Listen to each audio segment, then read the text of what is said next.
Bueno, como veis en la página 45, que ponen lo del Reino de Navarra, que no hemos vuelto a hablar de Navarra, el caso es que como Navarra quedó totalmente aislada porque Castilla y Aragón comenzaron a bloquear ese territorio. Os comenté que entre Castilla y Aragón se repartieron Navarra durante mucho tiempo, luego Navarra había permanecido dentro de la corona de Aragón, luego se volvió a dividir y que quedó prácticamente el territorio que se conoce en la actualidad Navarra. Entonces, ¿qué pasa? Que pues lo que va a hacer Navarra es ampararse a la dinastía francesa, es decir, como Castilla y Aragón la tienen totalmente bloqueada, se va a posicionar a favor de los franceses. De hecho, en Navarra durante, fijaos, casi un siglo, Navarra va a estar gobernada por dinastías francesas. Aunque el reino mantuvo su independencia, es decir, pertenecía a Francia, o sea, tenía la misma dinastía francesa, pero era independiente, no pertenecía a Francia, quiero decir. Y entonces lo que seguimos viendo, tras una época de vicisitudes dinásticas y políticas, hacia el año 1328 Navarra inició su desvinculación de Francia, que se va a afianzar con Carlos II, quien confió los principales cargos de la administración a funcionarios navarros e impulsó las instituciones propias.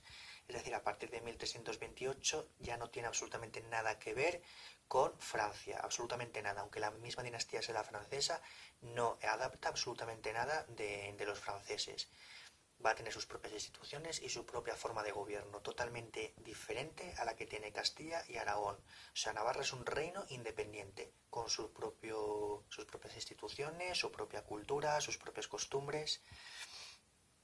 Entonces, ¿qué va a pasar aquí? Que lo mismo, al igual que Castilla y Aragón, en el siglo XIV, a raíz de la peste, sobre todo, va a haber crisis demográfica y económica. Y se va a desarrollar una guerra civil. Que esa guerra civil se va a producir entre el heredero de la corona de Aragón, que va a ser el padre de Fernando el Católico, Juan II, que se había casado con Blanca de Navarra y habían tenido a Carlos de Viana.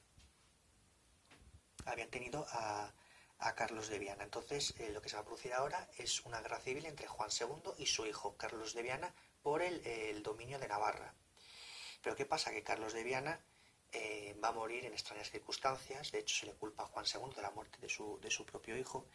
Y en esta guerra civil, dentro de Navarra, va a enfrentar a los agramonteses con los beamonteses. Es decir, los agramonteses era el bando que apoyaba a Juan II y los beamonteses son los que apoyaban a Carlos de Viana.